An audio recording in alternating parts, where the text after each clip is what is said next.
Fifth, it ignores a person's rights and responsibilities. Every human being has the right to life, freedom, necessities, and necessary things to live a full and decent life. Part of this is to form and maintain a just society and to respect and promote the rights and freedoms of others. By promoting racism and being racist, these terms are violated because we are treating someone as less than human. Racism violates the rights and freedoms of others by undermining their status as human. It also prevents people from the right to those things required for human decency. We also have duties to our families, friends, and society. Racism is an example of not performing these duties because we are not serving others in our society. Instead, we are putting them down and excluding them. Furthermore, racism taints solidarity between people.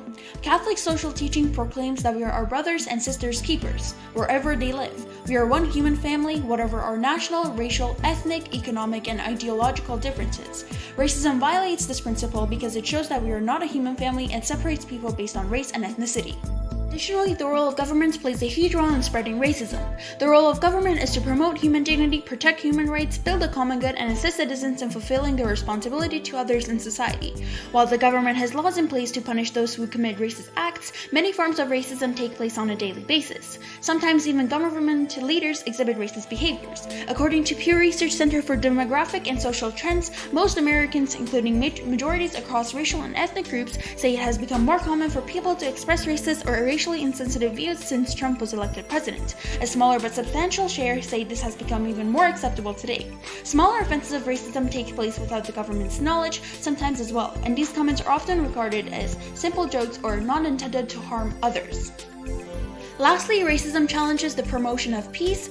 Peace is a positive, action-oriented concept involving mutual respect and confidence between peoples and nations, collaboration and binding agreements. Peace is the fruit of justice and dependent upon right order among human beings. Racism violates this principle, disrupts the process of peacemaking, and shows disrespect to victims. The Bible explains that those who have power and resources in a community should not strive to advance or protect themselves, but should use their power to elevate the poor, oppressed, and marginalized.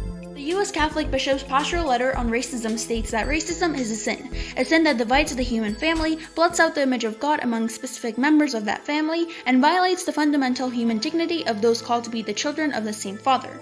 Racism is the sin that says some human beings are inherently superior and others essentially inferior because of races.